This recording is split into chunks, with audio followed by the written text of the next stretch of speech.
بسم اللہ الرحمن الرحیم۔ اللہ تبارک و تعالی کا او مبارک نام جس کو اسم اعظم کہا جاتا ہے،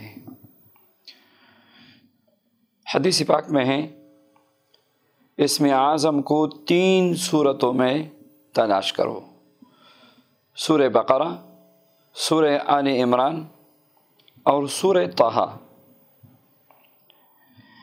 ایک بزرگ فرماتے ہیں میں نے ان تینوں صورتوں کا بغور مطالعہ کیا، اسم اعظم تلاش کیا اور مجھے یہ یقین ہو گیا کہ یا حی یا قیوم ہی اسم اعظم ہے،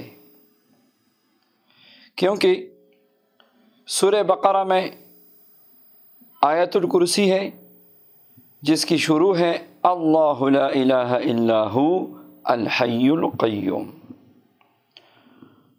پھر سورہ آل عمران میں الف لام میم اللہ لا الہ الا هو الحی القیوم پہلی آیت۔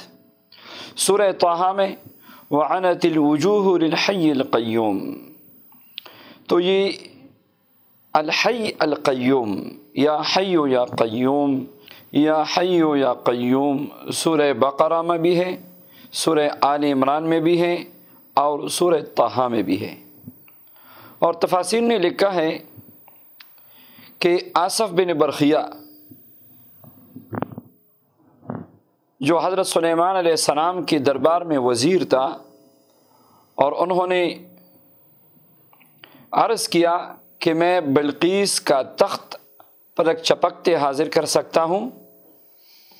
قرآن پاک میں اللہ تبارک و تعالی آصف بن برخیہ کے بارے میں ارشاد فرماتا ہے وقال الذی عنده علم من الکتاب،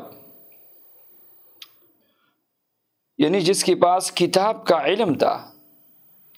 تو تفاسیر نے لکھا ہے کہ اس کے پاس اسم اعظم تھا یا حی یا قیوم، اور اس کی برکت سے اس نے پلک چپکتی ہی تخت بلقیس حاضر کیا۔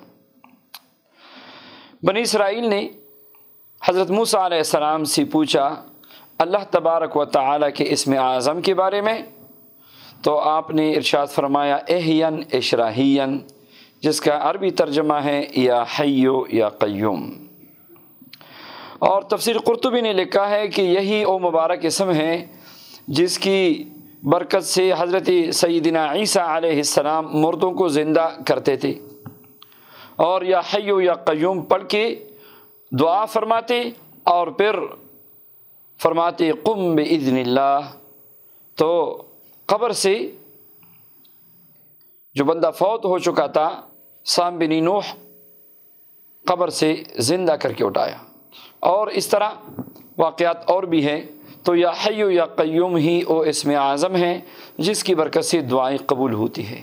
قرآن پاک کی سب سے عظیم ترین آیت، سب سے زیادہ کرامت اور شرافت والی آیت آیت الکرسی، اس میں بھی یا حی یا قیوم آیا ہے، اللہ لا الہ الا هو الحی القیوم۔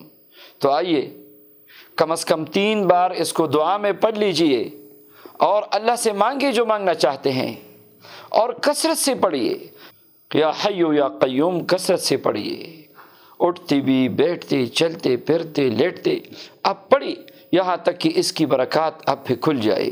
اللہ تبارک و تعالی ان اسماء مبارکہ کے اس اسم اعظم کی برکت سے ہم سب کو دنیا آخرت کی برکات سے نوازے، آمین یا رب العالمین۔